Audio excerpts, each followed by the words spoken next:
They held the door and smiled. And something about it felt rehearsed. Have you noticed that? The way some people do small, ordinary things and the room quietly resets around them? That's not warmth. That's power being measured. And once you see it, you start catching it everywhere. At the dinner table, in the car, in the way someone tells a story about something that went well. 7 small behaviors. The 7th one tends to explain all the rest. Watch closely. Power isn't something people show at important moments. It's something that leaks out in small ones in the behaviors that happen too fast to rehearse. That's what makes these 7 worth decoding. Sign 1. Watch how someone responds when they're corrected in front of other people. A small correction. Almost casual. Someone at a dinner mentions a date, a name, a detail, and the person across the table gets it slightly wrong. Someone else catches it. Gently. Maybe even with a smile. And the next few seconds contain everything. Some people pause, they take the correction, fold it in, and the conversation keeps moving. The correction cost them nothing. Others do something different. Their posture shifts, not dramatically, just enough that you notice.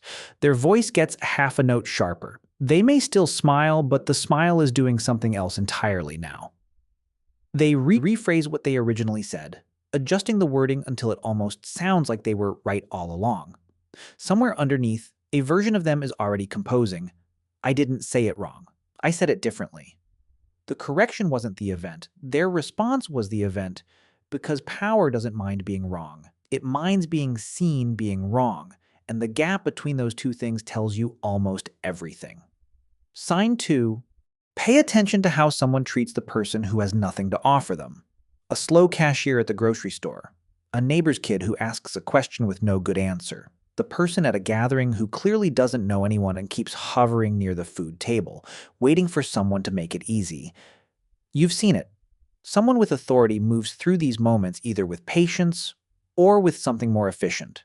Polished, but trimmed. They smile and cut the interaction short in the same motion. Nobody else catches it, but you caught it, because the way someone treats a person with no leverage is the cleanest read you'll ever get. No audience, no advantage, just behavior running without a filter. Sign 3. Listen to how someone tells a story about something that went well.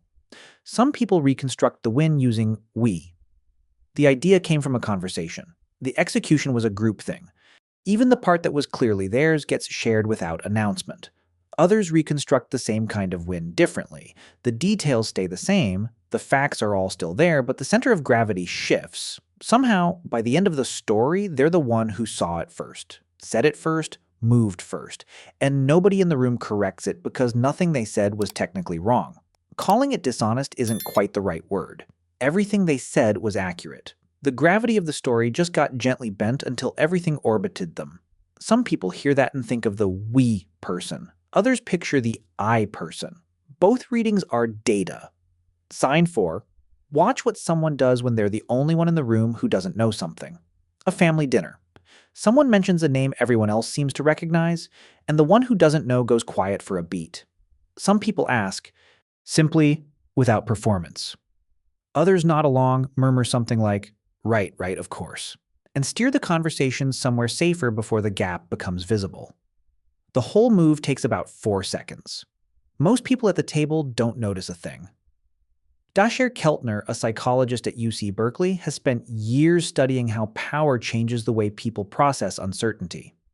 His work suggests that elevated power tends to activate approach behavior. People act, even when they're unsure. They fill gaps with confidence rather than questions. That moment where someone decides whether to ask or pretend, that's the mechanism running in real time.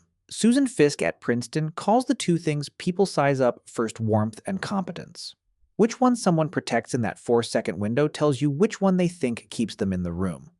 The first 4 behaviors show how someone holds power in front of others.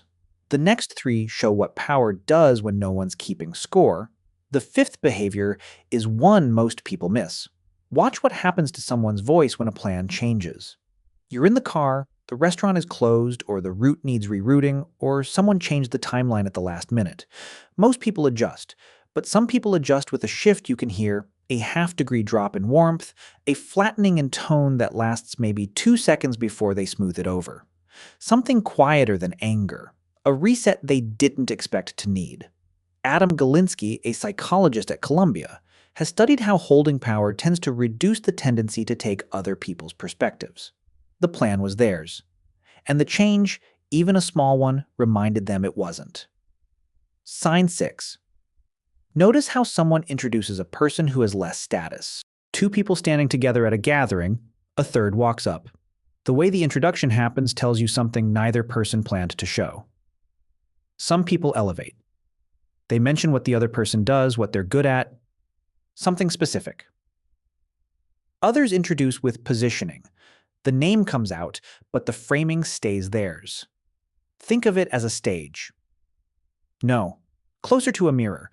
They introduce someone and the reflection somehow angles back toward them. That warmth and competence evaluation Fiske described, it shows up here. How someone introduces you often reveals which axis they're really measuring. The 7th behavior is the one most people miss entirely. Forget the apology. What matters is the 48 hours after someone realizes they were wrong. Some people go quiet, not avoidant, settled. They let the wrongness sit without rushing to fix the feeling of it.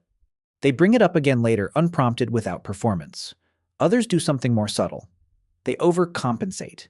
They become unusually generous, unusually warm, unusually available, as if the kindness can quietly close the file. If I'm generous enough, we don't have to name it. It happens. You've been on the receiving end of both, and you probably didn't have a word for the second one until just now. Step back from all 7 for a second. They're not really 7 separate things. They're one thing, one relationship with power, showing itself through 7 different doorways. The correction at dinner, the cashier who got nothing back, the story that quietly shifted center, the voice in the car, the introduction that either lifted someone or didn't, and the 48 hours after being wrong when the real answer finally showed up. Power doesn't change someone. It just stops them from editing. When someone holds the door and you feel something you can't name, that wasn't paranoia. That was pattern recognition running ahead of language. You were reading the space between what they showed and what they didn't bother to revise. Most people never learn to read that gap. You've been reading it for years. Now think about how many rooms you've sat in where something felt slightly off. Not a conflict. Not a confrontation. Just something misaligned in a way you couldn't quite name at the time. A dinner where someone smiled a beat too late. A car ride where the voice changed and you caught it but didn't say anything. What would you even say? You weren't overthinking it. You never were. You were reading exactly the right amount. The kind of reading that doesn't come from a textbook, but from years of watching how people move through small moments when they think no one's paying attention. These 7 behaviors aren't new to you. They're names for patterns you've already been tracking. You didn't learn this from a book. You learned it from paying attention. You might already know who this is about. If a specific person came to mind during this, not a type, not a category, but a face, share this with the one person you know who handles responsibility quietly. The one who holds the door without testing anyone. The one who never needs to remind a room what they bring to it. They don't need the reminder. You noticed something about them a long time ago, and this video just gave it a name. They probably wouldn't send it to themselves. If the way people handle power, the way it leaks out in small, unguarded moments, is the kind of thing that makes the world make more sense to you, there are 3 new decodes here every week.